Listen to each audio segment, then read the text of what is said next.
2025 July മാസം ഉത്രം നക്ഷത്രക്കാർക്ക് സമ്മിശ്ര ഫലങ്ങൾ നൽകുന്ന ഒന്നാണ്. സാമ്പത്തികമായ നേട്ടങ്ങൾ പ്രതീക്ഷിക്കുമെങ്കിലും ബന്ധുക്കളുമായുള്ള ബന്ധങ്ങളിൽ വെല്ലുവിളികൾ നേരിടേണ്ടി വരാം. ഈ മാസം സാമ്പത്തികപരമായ കാര്യങ്ങളിൽ ശ്രദ്ധ കേന്ദ്രീകരിക്കുമ്പോൾ തന്നെ വ്യക്തിബന്ധങ്ങളിൽ ഉണ്ടാവുന്ന പ്രശ്നങ്ങൾ ശ്രദ്ധാപൂർവം കൈകാര്യം ചെയ്യേണ്ടത് അനിവാര്യമാണ്. ആരോഗ്യം, പ്രത്യേകിച്ച് മാസത്തിന്റെ രണ്ടാം പകുതിയിൽ കൂടുതൽ ശ്രദ്ധ ആവശ്യപ്പെടുന്നുണ്ട്. കന്നിരാശിയിലുള്ള ഉത്രം നക്ഷത്രക്കാർക്ക് തൊഴിൽ, വിദ്യാഭ്യാസ മേഖലകളിൽ പുരോഗതിക്ക് സാധ്യതയുണ്ട്. എന്നാൽ ചിങ്ങൻ രാശിയിലുള്ളവർക്ക് കൂടുതൽ ജാഗ്രതയും ശ്രദ്ധയും ആവശ്യമാണ്.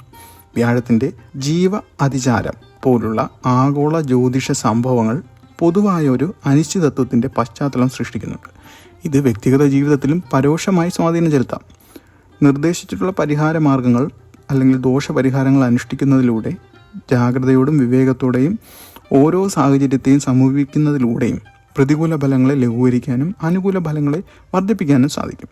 ഈ മാസം വെല്ലുവിളികളെ അവസരങ്ങളാക്കി മാറ്റാനും ശുഭകരമായ ഭാവിക്കായി അടിത്തറയിടാനും ഉത്രം നക്ഷത്രക്കാർക്ക് സാധിക്കട്ടെ എന്ന് ആശംസിക്കുന്നു.